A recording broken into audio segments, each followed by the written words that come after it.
A judge ordered millions in restitution to be paid, but after more than a decade, the victim received only pennies on the dollars. We wanted to know why a court order was all but ignored by the drunken driver who left a local veteran in a wheelchair. 8 on your side senior investigator Walt Buteau joining us now with that story. And of course, Richard Crook has struggled over the years on basically a fixed income since the near fatal collision. And we found out he's more than likely not the only victim who has not received court-ordered payments.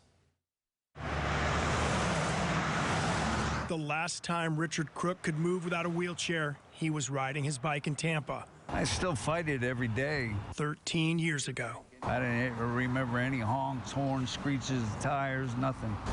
And then you woke up in the hospital. 32 days later. The driver was Gerald Selke, who later pleaded guilty to leaving the scene of a crash and DUI with serious bodily injury. He served 4 years in prison, and according to documents we tracked down, he was ordered to pay Crook $761,000 in restitution for medical expenses, plus another $2 million in a separate court order. How much have you gotten?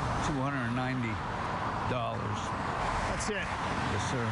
My last payment was 2 $10 money orders, and it cost me $6 to cash that. We found Selke through Facebook, but he did not want to talk on camera. He claims he has paid Crook more than $290, but did not provide an amount, telling me, quote, "Even when I had nothing, I tried to send him something. I still don't have anything. I'm still struggling." Sometimes they realize it's not collectible. Martin County Clerk Carolyn Timon has been part of a statewide effort to examine the restitution process. She says when a prisoner is locked up, restitution is tracked by the Department of Corrections. But once they're free, it's up to the victim if they choose to collect it, if they want to proceed with collecting on a lien, want to hire an agency or a lawyer or whoever to collect that for them.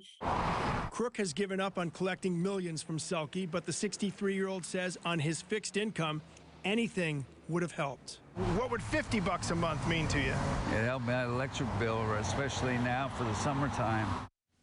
There is a proposal to enhance restitution tracking to help anyone released from prison prove they paid so they can vote, but that may not help victims collect, especially when the defendant has no way to pay.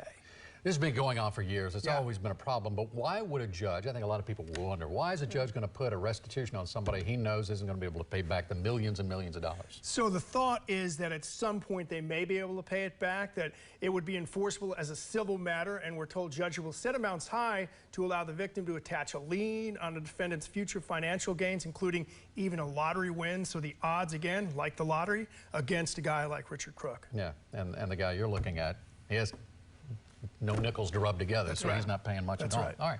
Thank you, Walt. Okay.